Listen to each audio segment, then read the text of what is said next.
ladies, I'd like to welcome you back to our channel. This is our final episode in our series entitled Relationship Sacrifices. And today we're going to be discussing, so what's your love language? Before we get started, I want to make sure you follow us on all of our social media platforms. The links are in the description. Also, don't forget to click on the subscribe button, tap the notification bell so you know when we post, click the like button, and comment to join the conversation. So grab a snack and a drink and let's get into the conversation. And I guess that goes back to like the love language situation. That's Right. true. That goes back to That's so true. You're right about that. It does. So, And so okay. your love is I can just quality be honest time. on here. Yeah, and I that would is like to one say of mine my multilingual. love languages. Is quality time. Okay, so yours is quality time. Okay, Jessica, so what do like you for think? instance, Mine is, Yeah. my love language is quality time as well. Like, I'm very cool with us just sitting there chilling. We going out, we can do things as long as we're actually like you're putting in the time with me. And like it's like the small things like that you actually thinking about doing. Like text me in the morning, like good morning or good morning, beautiful. How are you? I hope your day is wonderful. Or calling me. I mean, this actually happened to me like recently. Like it was in the middle of the day and he was giving me a call. Like, I just really had to hear your voice. Like I was having a hard day at work. I just had to hear your voice. And I'm looking like, so I mean, it's like those small things that like really make a major difference. And that's my love language. Quality time. yeah, So Ray, what's yours? What is mine? Yeah. So what do Mine you is think quality yours is? time and touching. I like to touch. Like, and even like my friends and stuff know that. Like if I like you as a person, I touch Yeah. you. Like Yes. if I don't really touch you that much, I'm just still serious. If I don't touch you that much, I'm not that comfortable with you. But when I start loving you, I'm holding your hand, I'm holding your arm, I'm touching your face, I'm annoying. Like I'm a really touchy feely person. But if I don't like you like that, I want you to stay away from me. Like give me my distance. So like quality time and touch. right. What about yours, Nesta? What about What's yours? You know, I think I'm multilingual.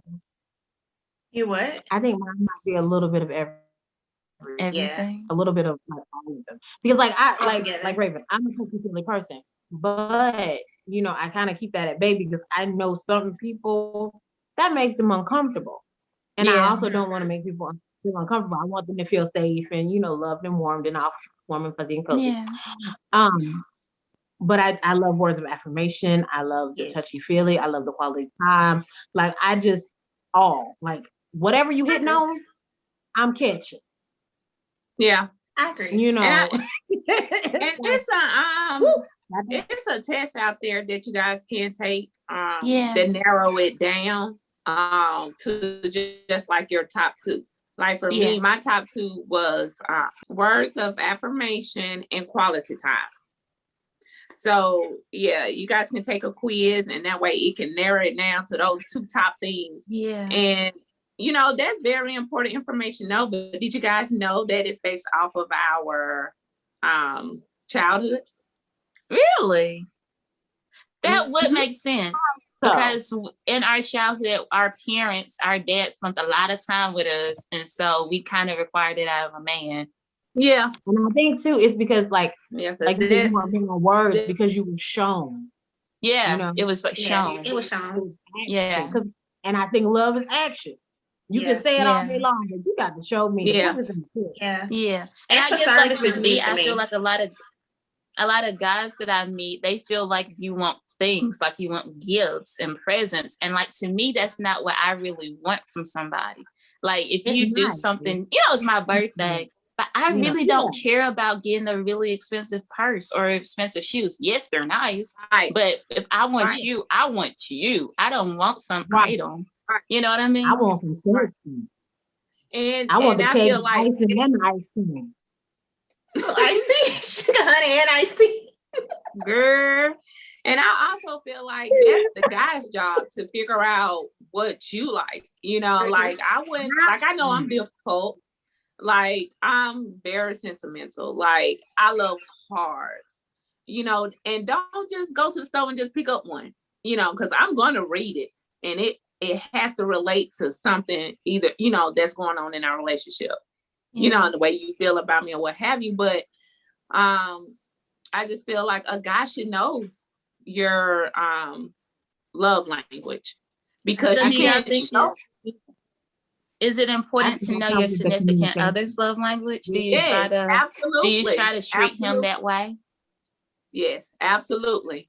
Because I mean, you can't base it off of the society and what everybody else like. I mean, you're your own person. So I do feel like you have to do research, or just take the quiz. Date night, and I mean, it just makes the relationship a little more better. And then you'll find out about yourself too, how to do self-love to yourself, I think it's very important. I know I've read the book. It's been a couple of months ago. I think it was that was part of my quarantine reading, since I was trying to stay away from the TV as much as possible. It was part of my quarantine reading. I kind of got it and kind of learned some stuff about myself. But I kind of think it's important to read that too as a couple, not just as a person, because that way you'll be able to discuss it, and they'll be able to learn more about you, and you'll be able to learn more about them. Yeah, that's learning compromise, though, right? Isn't that compromising? Going back to what we was talking about before, that's compromising. You're learning his love language, and he's learning yours. So y'all are giving and taking on what the other one feels more comfortable with. Yeah, but I think also too, you got to be open to telling your partner what it is that you like, what it is that you want. You can't always expect them to know, to remember, because a lot of times life happens and you forget. They have got to know. You have got to be willing to be like, okay, this is what this is. You show somebody how to treat you, and you can't get upset when they forget or they don't do this, they don't do that. Well, I told him I wanted to do that. Honey, that was 3 years ago and 2 babies. You need to remind somebody. You got to constantly have that open communication to be like, well, Valentine's Day coming up, some flowers would be great. Like I think we get too much into people sometimes, thinking that they're going to be these genies and these Houdinis to read our thoughts. Right.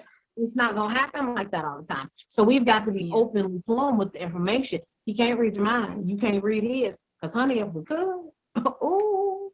Yeah. I think that we as women, we kind of already say what we want in a man. And I always joke around and say my celebrity crush is Christian Keys. So since I'm single, I'd be like, my dude is Christian. So if I want a man, this is Christian, But in my mind, Christian has these standards of all the things I want in a man. But when I meet somebody, I can't expect him to be Christian. I have to expect him to be James. You know what I mean? Just an example. I don't know James. I'm just saying.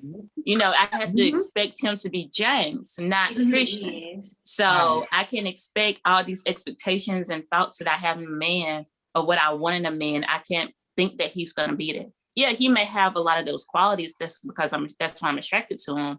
But he can't be every single thing that I say that I want in Christian. He can maybe have some of them later on. Because I might not be everything that he said he wanted in a woman. You know what I mean? Yeah. I have those I may have a lot of them, but I'm not going to be perfect. And shouldn't expect him to be perfect. Right. And then sometimes it can be surprises. Your significant other can have something that you didn't even think that you like, or something even better. So you have to just go with the flow. Work.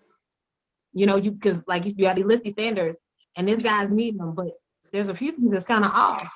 But the guy that's wait a minute, I wasn't even looking at him twice, but he everything. That's true. So it's we kind of got to keep our eyes and our minds open. That's true. To what our heart wants. That is very important. Thank you for watching today's episode. If you haven't had the opportunity to check out our Relationship Sacrifices series, please check out the other 3 episodes. What is compromise? compromising relationships, and loving the right way. The links are in the description. Also, if you're interested in taking the love language quiz we spoke about, the link is also in the description. Until next time, bye.